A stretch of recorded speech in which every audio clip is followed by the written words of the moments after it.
ये है दिल्ली दर्पण। सारे विपक्ष को पकड़ पकड़ के जेल में डाला गया। हमारी पार्टी के मुखिया अरविंद केजरीवाल सहित हमारे शिक्षा मंत्री, हमारे स्वास्थ्य मंत्री मनीष सिसोदिया और सतेज जैन को जेल में डाला गया। पूरे चुनाव को प्रभावित करने की एक गहरी साजिश रची गई। उसके बावजूद भारत के लोकतंत्र की एक खूबसूरती है कि देश की महान जनता ने कहा बीजेपी वापस जाओ। अब जरा सी भी नैतिकता है भारत के प्रधानमंत्री में, जरा सी भी नैतिकता अगर देश के प्रधानमंत्री नरेंद्र मोदी जी में है तो उनको इस्तीफा दे देना चाहिए, क्योंकि उन्होंने तो 400 पार का नारा दिया था। देश की जनता की जो आवाज है उसे सुनेंगे और देश में इस तानाशाही को खत्म करके एक लोकतांत्रिक सरकार बनाएंगे। लोगों के बेरोजगारी और महंगाई की समस्या का समाधान करेंगे। लोकतंत्र के महापर्व चुनाव में हिस्सा लेने वाली देश की जनता को सर झुका के नमन करना चाहता हूं, उनको बधाई देना चाहता हूं कि आपने दुनिया के सबसे बड़े लोकतंत्र के महापर्व में हिस्सा लिया। आज चुनावों के परिणाम आ रहे हैं और लगभग तस्वीर साफ होती हुई दिख रही है। ये चुनाव कई प्रकार का संदेश दे रहे हैं। एक सबसे बड़ा संदेश इस चुनाव में दिया जा रहा है जनता के द्वारा कि 10 साल के भारतीय जनता पार्टी के शासन से लोग दुखी हैं, परेशान हैं और वो इस सरकार को हटाना चाहते हैं। महंगाई से दुखी हैं, बेरोजगारी से दुखी हैं, तानाशाही से दुखी हैं। जिस तरह से इस चुनाव में धन बल का इस्तेमाल किया गया, जिस तरह से इस चुनाव में ईडी तंत्र का इस्तेमाल किया गया, सीबीआई के तंत्र का इस्तेमाल किया गया, इनकम टैक्स के तंत्र का इस्तेमाल किया गया, पुलिस के तंत्र का इस्तेमाल किया गया, सारे विपक्ष को पकड़ पकड़ के जेल में डाला गया। हमारी पार्टी के मुखिया अरविंद केजरीवाल सहित हमारे शिक्षा मंत्री, हमारे स्वास्थ्य मंत्री मनीष सिसोदिया और सतेज जैन को जेल में डाला गया। पूरे चुनाव को प्रभावित करने की एक गहरी साजिश रची गई। उसके बावजूद भारत के लोकतंत्र की एक खूबसूरती है कि देश की महान जनता ने कहा बीजेपी वापस जाओ। यह नारा है इस देश की जनता का। उन्होंने बाबा साहब के संविधान को बचाने के लिए वोट दिया।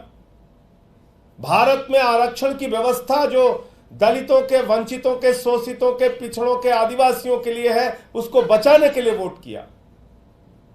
और अभी तक के जो नतीजे सामने आ रहे हैं, भारतीय जनता पार्टी को बहुमत होता हुआ नहीं दिख रहा है और पिछले बार की तुलना में लगभग 60 सीटें बीजेपी की कम हो रही हैं।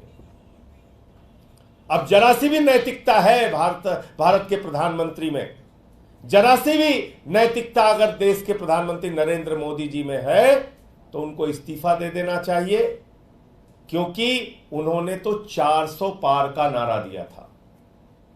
400 पार। लेकिन देश की जनता समझ गई कि ये 400 पार चाहिए संविधान को बदलने के लिए, ये 400 पार चाहिए आरक्षण को खत्म करने के लिए, ये 400 पार चाहिए अपने पूंजीपति मित्रों को फायदा पहुंचाने के लिए। और इसलिए देश की जनता ने यह परिणाम दिया है। भारतीय जनता पार्टी के लिए यह बहुत बड़ा सबक है, लेकिन शायद वो सबक नहीं लेंगे, क्योंकि उन्हें तो झगड़ा करना है। यह चुनाव का परिणाम भारत के अंदर नफरत की राजनीति के भी खिलाफ है, तानाशाही की राजनीति के भी खिलाफ है। यह चुनाव का परिणाम इस बात का भी संकेत है कि नफरत की बुनियाद पे हिंदुस्तान नहीं बनेगा, मोहब्बत की बुनियाद पे हिंदुस्तान बनेगा। तो इसलिए मैं इस देश की महान जनता को बधाई देना चाहता हूं कि लोकतंत्र के इस महापर्व में आपने हिस्सा लिया और एग्जिट पोल के परिणाम को पूरी तरीके से आपने ध्वस्त किया और ये बताया कि हम लोकतंत्र के अंदर अपने मुद्दों के आधार पर वोट देंगे, पार्टियों का चयन करेंगे। किसी को भी इस अहंकार में नहीं रहना चाहिए कि वो बिल्कुल हमेशा के लिए इस देश पे तानाशाही की अपनी हुकूमत चलाएंगे। और वैसे भी प्रधानमंत्री जी ने जब से कहा कि उनका जन्म बायोलॉजिकल नहीं है, वो अवतार हैं, भगवान से भी बढ़कर अपने आप को मानने लगे। उनकी पार्टी गाना गा रही थी कि जो राम को लाए हैं हम उनको लाएंगे। इतना अहंकार हो गया कि भगवान श्री राम को लाने का दावा करने लगे। इतना अहंकार हो गया कि भगवान जगन्नाथ जी उनके भक्त हैं, ऐसा दावा करने लगे। तो आज बजरंगबली का दिन है, मंगलवार का दिन है, और उनको एक संदेश, एक संकेत भगवान ने, प्रभु श्री राम ने, बजरंगबली जी ने, इस देश की जनता ने दिया है। उससे कितना सबक लेते हैं नहीं मालूम, लेकिन वास्तव में ये भारत के लोकतंत्र की महान जनता है जो ये बताने के लिए मैदान में आई कि आप इस देश में तानाशाही की हुकूमत नहीं चला सकते। मैं निवेदन करूंगा हमारे प्रदेश अध्यक्ष और कैबिनेट मंत्री गोपाल राय जी से कि वो अपनी बात रखें।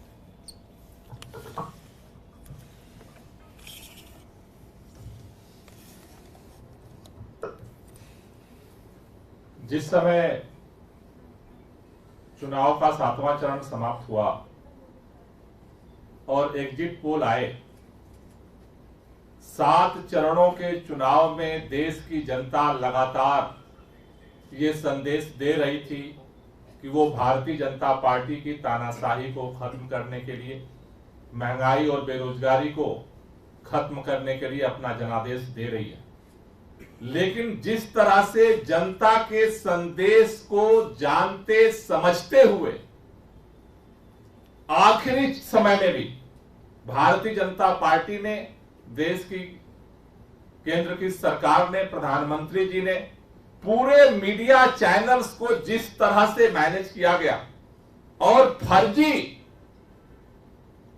एग्जिट पोल घोषित करके लोगों के साइकोलॉजिकल माइंड पर जिस तरह से दबाव बनाने की कोशिश की गई, मुझे लगता है कि यह जनादेश उसके भी खिलाफ है।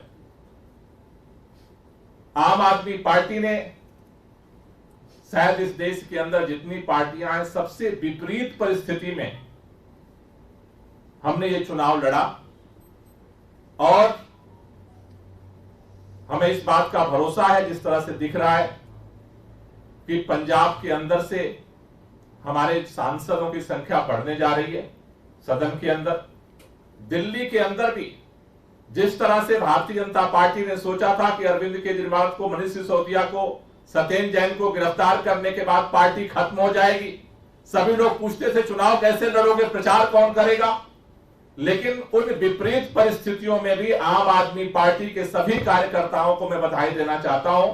उन्होंने अपनी चट्टानी एकता के साथ मिलकर के दिल्ली में कड़ी टक्कर दी भारतीय जनता पार्टी को। और हमें जिस तरह का अभी दिख रहा है कि दिल्ली के अंदर जो मार्जिन था भारतीय जनता पार्टी का, काफी बड़े पैमाने पर कम होने जा रहा है। मैं देश के लोगों से एक ही बात कहना चाहता हूं, आपने भाजपा को हराया है, लेकिन भाजपा का अभी तानाशाही प्रवृत्ति, मनोवृत्ति अभी खत्म नहीं हुई है।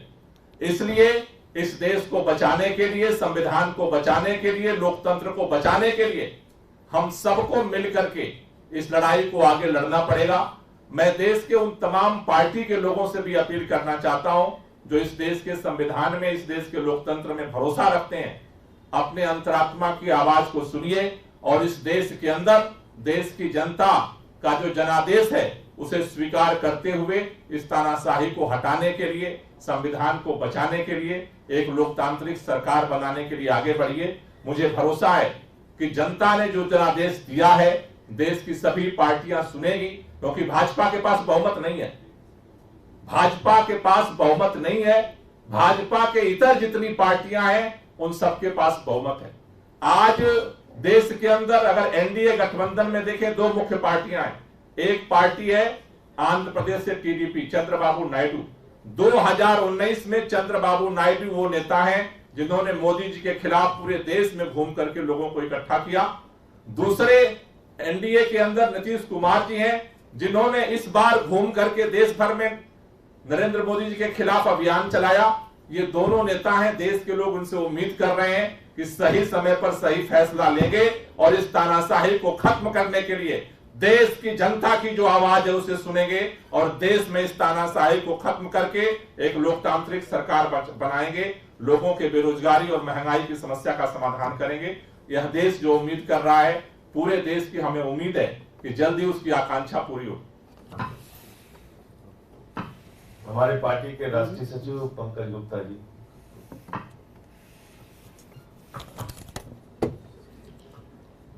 मैं समझता हूं आज पूरे देश की जनता, इस देश की जनता ने जो इस चुनाव में नतीजे दिए हैं वो इस देश पर ही नहीं पूरे विश्व पर एक बहुत बड़ा असर करेंगे। पूरा विश्व देख रहा था कि हिंदुस्तान में किस तरह से जनता संविधान को बदलने की जो कोशिश हो रही थी उसका किस तरह से जवाब देता है। और मेरा विश्वास है कि लोकतंत्र में आस्था, भारत के लोकतंत्र में आस्था इन चुनावों के बाद बहुत बढ़ेगी। और जैसा अभी मैं सिर्फ इतना कहना चाहता हूं कि जैसा अभी गोपाल जी ने कहा कि देश की जनता अब सभी पार्टियों से, भाजपा के अलावा जितनी भी पार्टियां हैं, उन सब से ये उम्मीद करती है कि वो देश के हित में, देश के लोकतंत्र के हित में, देश के उन गरीबों के हित में जो सरकार की तरफ इस आशा से देखते हैं कि उन्हें रोजगार मिलेगा, उन्हें जीने का सहारा मिलेगा, उन सब के हित में वो ऐसा निर्णय लेंगे जो दूर तक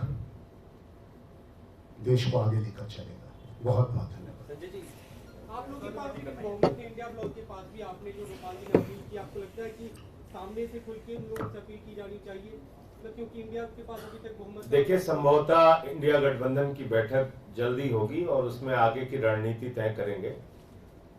गोपाल जी ने दो महत्वपूर्ण बात की। एक नेता उसमें है चंद्रबाबू नायडू जी, जिन्होंने 19 के पहले भारतीय जनता पार्टी और मोदी सरकार के खिलाफ अलग अलग दलों को लामबंद करने में भूमिका निभाई थी। दूसरे नेता हैं उसमें नीतीश कुमार जी, जिन्होंने इंडिया गठबंधन को लामबंद करने में अपनी भूमिका निभाई थी एनडीए में जाने से पहले।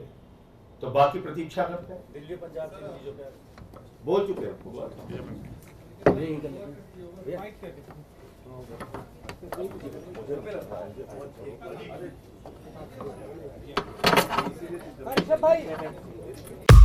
लेटेस्ट खबरों के लिए सब्सक्राइब करें हमारा YouTube चैनल या फिर लॉग ऑन करें www.delhidarpantv.com। खबरों की कवरेज और विज्ञापनों के लिए संपर्क करें।